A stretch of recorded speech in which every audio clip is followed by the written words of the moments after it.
So from tourist slumps to hotel pricing lawsuits to Canadians no longer coming to Vegas, maybe ever again, this is all the news you need to know from Vegas for the week of August 11th to 17th. My name is Steven. It's Not Living in Las Vegas.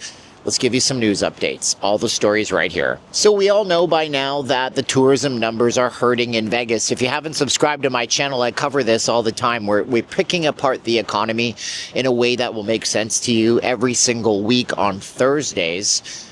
In about 10 to 15 minutes. But we have the Guardian UK out of the United Kingdom saying that it's more than that. It's actually fear of immigration. So according to the article on the Guardian UK, it has nothing to do with immigration and everything to do with the clickbait headline. Immigration crackdown causing Trump slump in Vegas, tourism unions say. Now, of course, the unions are going to want to protect their union members, but the truth of the matter is the article goes on to talk about Canadians not coming to Vegas, international tourism being down 12 to 13%, which we've already covered on the channel.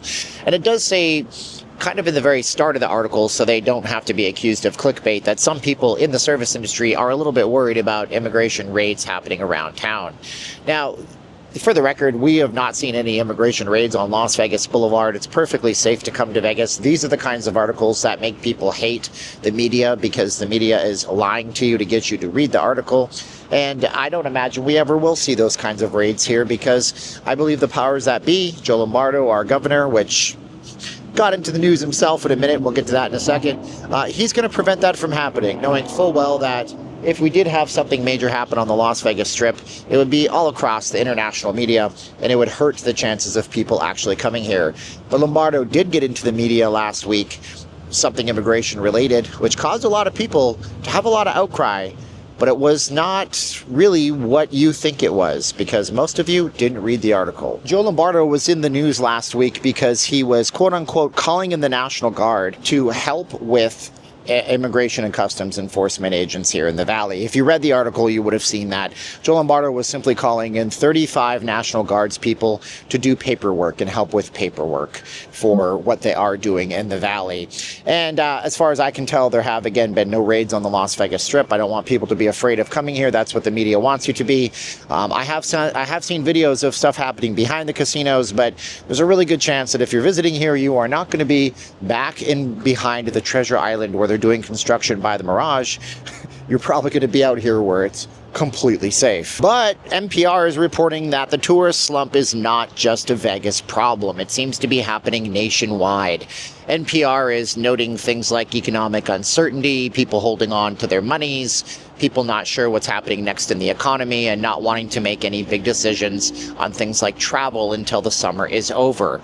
Of course, the summer months are always the slowest months, and NPR doesn't address that in the article. And by the way, I have all of the links for everything I'm talking about listed in the description of this video if you guys want to go fact check me or read the articles yourselves. Can't promise they're not paywalled, but go check out the articles and explore.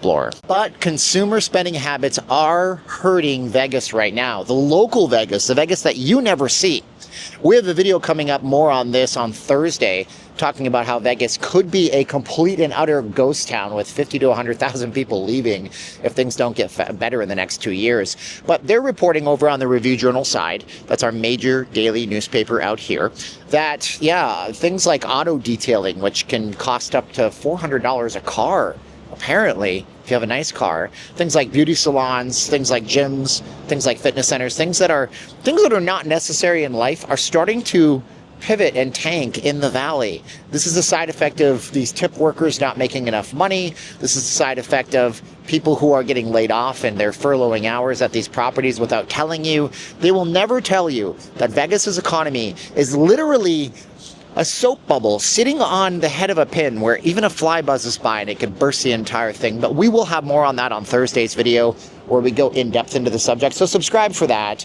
But softening in the economy is not just a Vegas thing, as we mentioned. It's happening across the tourism industry. Next up, we have a federal appeals court saying no to an appeal on a lawsuit that was brought against casino properties here in town. We're talking all of the casino properties. It was the Wynn, it was the Caesars, it was the MGM Resorts International. And the lawsuit said that these companies were basically price fixing, using algorithms online to make sure that the room prices were artificially driven up in price. The initial lawsuit that was filed in Nevada against the casino properties was dismissed resoundingly by a judge who has a proclivity to dismiss these things. Nevada is a very friendly business state. If you are a business, you probably will not lose that lawsuit unless you did something really, really wrong. And so it went to a federal appeal court, and it basically was dismissed wholeheartedly. So if you ever thought that these casino companies were ripping you off somehow, you are not the only one. But it turns out that everything is totally fine and the casinos are just righteous. And I'm just kidding, of course, because we all know that the casinos, if they could, would price fix things. But apparently there's no collusion happening. What do you think in the comments? Leave me a comment below. And also subscribe if you're even 1% smarter. This is our 1% Smarter Club. If you want to join the 1% Smarter Club, you will go ahead and subscribe to the channel. I'm going to beg you for it, and that's going to piss a lot of people off. I love you. Next up, we have the New York Post as well as the Wall Street Journal, both reporting that tipping in Vegas has tanked and cratered.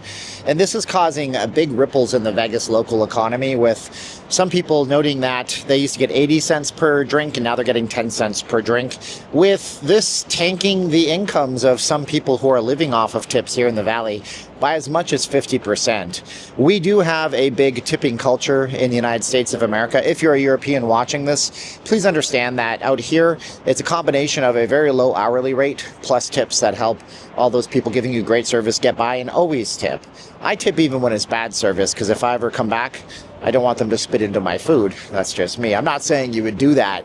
But yeah, we have a major problem with tips in Vegas. And even though Trump's economic policy said no tax on tips for the first $25,000 of your tips, and that offers some relief, the relief doesn't really get offset by the fact that 50% of your income could magically have vanished as casinos are preying on all of their customers with different price hikes and aggressive predatory ways to get money out of you. So if you're in Vegas and you have the ability to tip, please do think about tipping. I know it feels good to tip somebody and make their day, and even give it to them in advance, or if they're your server, give it to them in cash, because they can always pocket that. They may have to pool their tips. But it's not all bad. I mean, some casino owners in the city are putting a positive, rosy outlook on things. The New York Post has Derek Stevens, the man who revitalized and gave you the modern-day Fremont Street, a true visionary. We love Derek Stevens. We won't talk negatively about him, because he's never really did anything that's anti-consumer downtown.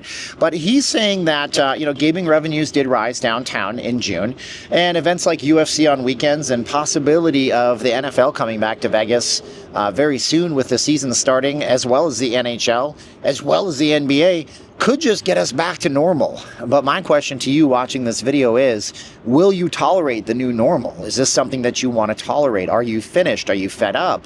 Be sure to like, share, subscribe this video, and give us a comment. It's all those algorithmic things that you have to do. But the long-term resilience of Vegas is something that people have been talking about. My last video, which you should totally check out, and I'll put a playlist in the first linked comment of this video and next to my head as I do my outro, talked about it last week. Is Vegas predicting a recession, or is everything going to turn around real soon? So how resilient is Vegas? That was what the 45th annual Las Vegas Perspective Highlights Financial Innovation in Southern Nevada Market Growth Region's Economic Forecast. I swear to you, that's the name. That's what they wanted to answer. And they said it's pretty resilient. We ain't done yet. It's not like stick a fork in us, coach, we're done.